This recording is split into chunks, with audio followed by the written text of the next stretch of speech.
samedi 10 juillet 1976. Seveso. Une petite commune située, en Lombardie au nord de Milan en Italie.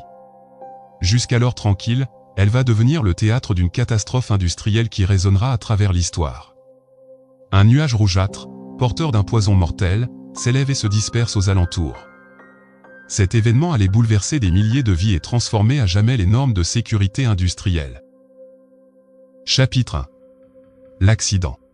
Le vendredi 9 juillet 1976, un grave accident chimique s'est produit dans une usine fabriquant des produits utilisés dans la fabrication de désinfectants. La production avait démarré avec 10 heures de retard, perturbant ainsi les conditions habituelles. Le samedi matin, à 5 heures, la chauffe du réacteur a été arrêtée alors qu'une partie du procédé n'était pas terminée.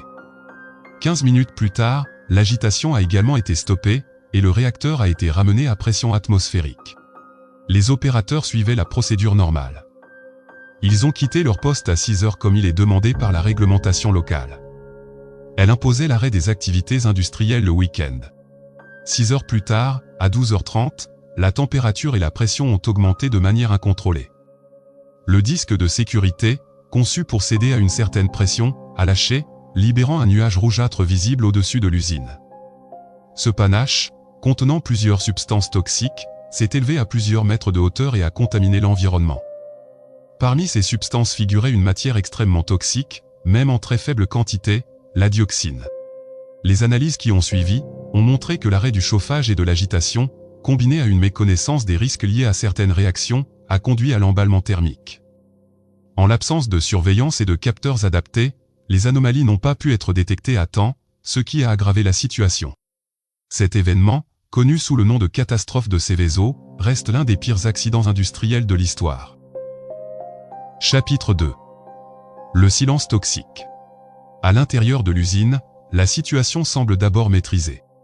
Pourtant, les responsables choisissent de retarder l'information des autorités locales. Ce n'est que le lendemain après-midi que les maires de Seveso et des communes voisines sont prévenus d'une fuite d'herbicides susceptibles d'endommager les cultures. Les habitants, eux, ne reçoivent comme consigne que de ne pas consommer les fruits et légumes de leur potager. Pendant 9 jours, les habitants de Seveso vivent dans l'ignorance. Pendant ce temps, les premiers signes de la catastrophe apparaissent, des animaux de basse-cour meurent par dizaines, les arbres perdent leurs feuilles, et les écorces des troncs se fissurent.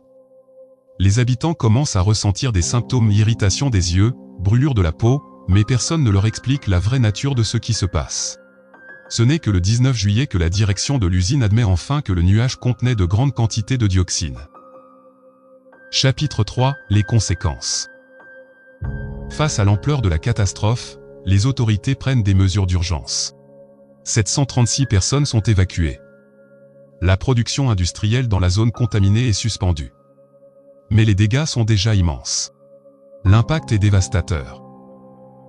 Les conséquences sur l'environnement. Une zone de 18 km² est irrémédiablement contaminée.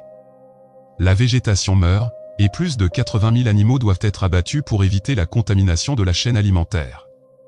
Les sols, pollués en profondeur, nécessiteront des années de décontamination. Les conséquences humaines. Sur les 37 000 habitants exposés, des centaines souffrent de chloracné, une maladie cutanée grave.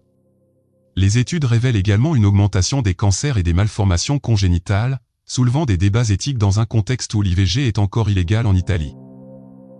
Les impacts économiques et sociaux. Les coûts de décontamination, d'indemnisation et de réhabilitation dépassent les centaines de millions d'euros. En 1979, un projet d'incinérateur pour éliminer les déchets toxiques suscite une vive opposition, et la région opte finalement pour la création d'un parc naturel, le Bosco delle Querce, achevé en 1986. Chapitre 4. Les leçons de Seveso. L'ampleur des dégâts causés par l'accident de Seveso a poussé les instances européennes à réagir rapidement pour éviter qu'une telle catastrophe ne se reproduise.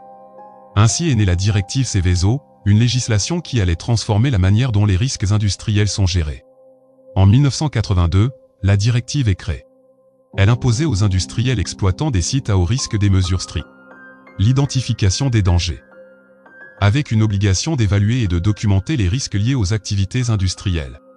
La planification des urgences. Avec la mise en place de plans d'urgence internes, par les entreprises et externes, par les autorités locales. La communication avec le public. avec l'obligation d'informer les populations locales sur les risques et les mesures de sécurité. Cette directive s'appliquait initialement aux installations manipulant des substances dangereuses au-delà de certains seuils. Les mises à jour de la directive Seveso. Pour s'adapter aux évolutions technologiques et aux nouvelles connaissances sur les risques, la directive Seveso a été mise à jour à plusieurs reprises. Avec Seveso II en 1996. Le renforcement des exigences en matière de prévention des accidents. L'introduction de l'évaluation des risques liés à l'urbanisation autour des sites industriels, interface zones habitées et sites à risque. L'inclusion d'un plus grand nombre de substances dangereuses dans le champ d'application. Avec Seveso III en 2012. L'intégration des nouvelles classifications européennes sur les substances chimiques, CLP. Le renforcement de la transparence et de l'accès du public aux informations sur les risques. La mise en place de sanctions plus strictes pour les entreprises non conformes. Aujourd'hui, la directive Seveso s'applique à environ 12 000 sites industriels en Europe et plus de 1300 en France. Elle est considérée maintenant comme un modèle à l'échelle mondiale. L'accident de Seveso nous rappelle que les catastrophes industrielles ne sont jamais de simples accidents. Elles résultent souvent de négligence, d'une préparation insuffisante et d'une sous-estimation des risques. Si cet événement a causé des souffrances incommensurables, touchant des milliers de vies et l'environnement, il a également permis des avancées majeures en matière de sécurité industrielle, en instaurant des réglementations qui ont très probablement évité d'autres désastres similaires. Pourtant, Seveso reste un rappel brutal, la prévention et la transparence face aux risques industriels sont indispensables.